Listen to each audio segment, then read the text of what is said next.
AI의 심장이 뛰는 방식, 이게 지금 완전히 바뀌고 있어요. 지금까지 AI라고 하면 뭐랄까 전자의 힘으로 생각하는 그런 뇌에 가까웠잖아요. 근데 이젠 그게 아니에요. 빛의 속도로 온 세상을 연결하는 거대한 신경망으로 진화하고 있거든요. 그래서 오늘 이 시간에는요, 바로 이 혁명의 중심에서 AI의 새로운 혈관, 바로 그 혈관 역할을 해줄 기술, CQO에 대해서 한번 제대로 파헤쳐 보겠습니다. 자, 오늘 우리가 함께 살펴볼 내용들인데요. 먼저 AI가 지금 어떤 한계에 부딪혔는지 그 병목 현상부터 짚어볼 거고요.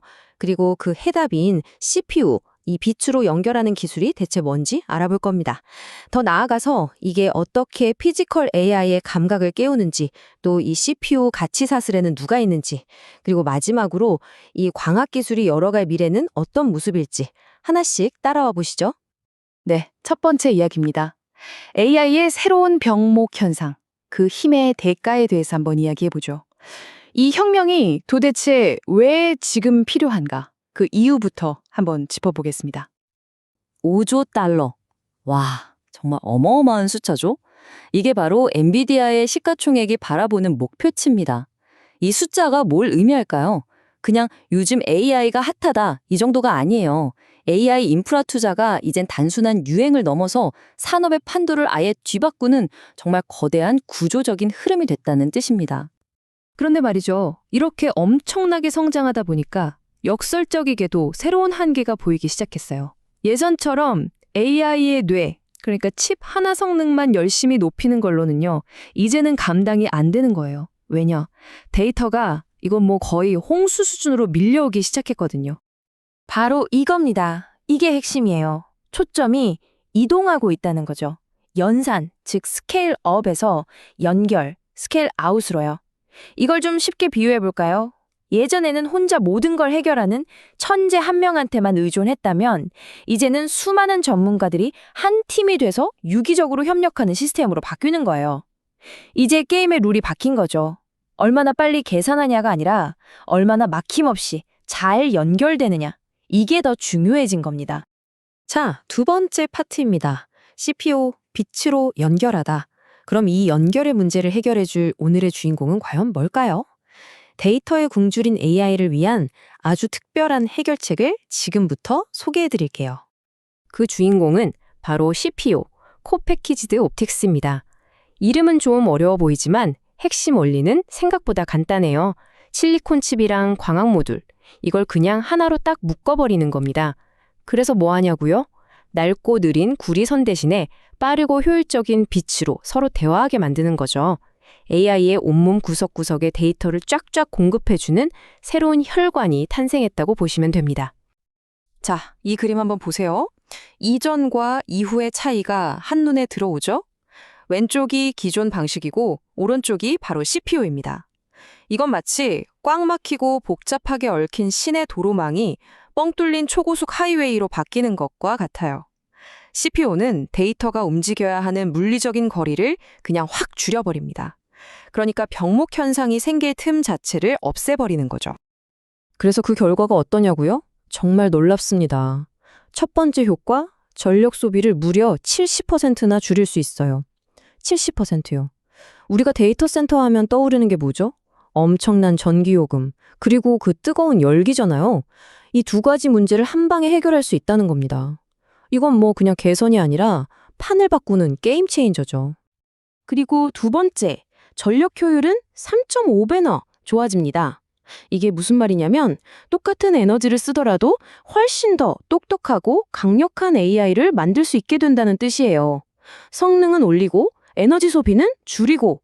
야, 이건 뭐 성능과 지속 가능성 두 마리 토끼를 그냥 다 잡아버리는 거죠. 아, 좋은 건 알겠는데 그거 먼 미래 얘기 아니야? 라고 생각하실 수도 있어요. 근데 절대 아닙니다. 이 로드맵을 좀 보세요. 불과 2년 뒤 2026년이면 이 CPU 기술이 본격적으로 상용화되고요. 2028년에는 저기 보세요. 엔비디아의 차세대 아키텍처에도 적용될 걸로 보입니다. 변화의 파도는 생각보다 훨씬 가까이 바로 우리 곁에 와 있는 겁니다. 세 번째 주제입니다. 피지컬 AI의 감각. 자, 이렇게 CPU로 초고속 데이터 고속도로를 뻥 뚫어놨더니 AI의 활동 무대가 바뀌기 시작합니다. 가상의 디지털 세상을 넘어서 바로 우리가 발 딛고 사는 이 현실 세계로 나오게 되는 거죠.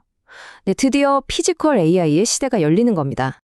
그럼 피지컬 AI가 대체 뭐냐? 간단해요. 로봇, 자율주행차처럼 우리 현실 세계를 직접 보고, 듣고, 느끼면서 상호작용하는 AI를 말합니다.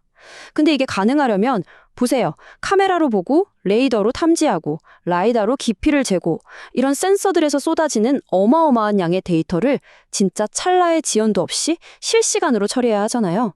바로 그때 CPU가 그 데이터 고속도로 역할을 완벽하게 해주는 겁니다. 하지만 여러분, 아무리 눈이 좋고 귀가 밝아도 그걸 해석하고 판단할 두뇌가 없으면 소용없겠죠? 피지컬 AI도 마찬가지입니다. 이 모든 감각 정보를 처리하고 현명하게 판단을 내릴 두뇌의 핵심 설계도가 필요한데요. 반도체 업계에서는 이걸 바로 IP, 즉 지적 재산이라고 부릅니다. 이건 AI 칩의 지식 DNA 같은 거예요. 이 IP를 누가 가지고 있느냐에 따라서 칩의 성능과 가치가 완전히 달라지는 거죠. 자, 네 번째 이야기입니다. CPU 가치사슬 분석. 그렇다면 이 빛으로 움직이는 새로운 시대, 이 광학 시대를 설계하는 사람들은 과연 누구일까요? 그 플레이어들을 한번 살펴보겠습니다. 자, 이 빛의 시대를 이끄는 주역들을 한번 보시죠. 먼저 CPU 시스템과 칩 설계.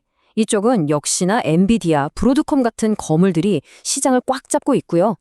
여기에 우리나라의 TFI나 퀄리타스 반도체 같은 기업들이 아주 의미 있는 도전을 하고 있습니다. 광 부품이나 첨단 제조 쪽은 아직 글로벌 기업들이 강세고요. 근데 정말 흥미로운 부분이 바로 이 마지막 센서와 IP 분야입니다. 여기서는 소니나 온세미 같은 글로벌 강자들 사이에서 오픈에지 테크놀로지, 사이닉 솔루션 같은 우리 국내 강소 기업들이 정말 눈에 띄는 활약을 보여주고 있어요. 바로 이 CPU, 센서, IP라는 세 개의 축이 맞물려 돌아가면서 완전히 새로운 반도체 생태계가 만들어지고 있는 겁니다. 네, 이제 마지막 5번째 이야기입니다. 미래는 광학이다. 지금까지 나온 이야기들을 하나로 모아서 우리가 지금 얼마나 거대한 변화의 문 앞에 서 있는지 한번 정리해 보겠습니다. AI의 진화는 전자에서 빛으로, 연산에서 연결로 이동하고 있다. 네, 바로 이 한 문장이 오늘 우리가 나눈 모든 이야기를 담고 있습니다. 이제 더 이상 AI의 뇌가 얼마나 빨리 계산하는지만 중요한 게 아니에요. 온몸에 정보를 전달하는 신경망과 혈관이 얼마나 효율적이냐가 더 중요해진 시대가 온 거죠. 바로 전자의 한계를 뛰어넘어 빛의 무한한 가능성을 향해 나아가는 시대 말입니다. 그래서 우리가 꼭 기억해야 할 핵심은 바로 이겁니다. CPU는요, 그냥 기존 부품을 조금 개선한 그런 수준의 기술이 절대 아니라는 거예요. 이건 AI의 심장을 완전히 새롭게 그 어느 때보다 더 빠르고 효율적으로 뛰게 만드는 말 그대로 새로운 빛입니다. 차세대 AI를 가능하게 하는 근본적인 혁신, 바로 그 자체인 거죠. 아, 그리고 마지막으로 한 가지 말씀드릴게요. 오늘 전해드린 내용은 기술에 대한 이해를 돕기 위한 것이지 특정 종목에 대한 투자 권유가 아니라는 점 꼭 기억해 주시기 바랍니다. 자, 이제 마지막 질문을 던져봅니다. 이렇게 빛이 AI의 현재 한계를 허물고 나면 그 다음 혁명은 과연 무엇이 될까요? 빛의 속도로 오늘의 병목을 해결한 인공지능이 우리 앞에 어떤 새로운 세상을 펼쳐 보일지 그 다음 챕터가 정말 궁금해지네요.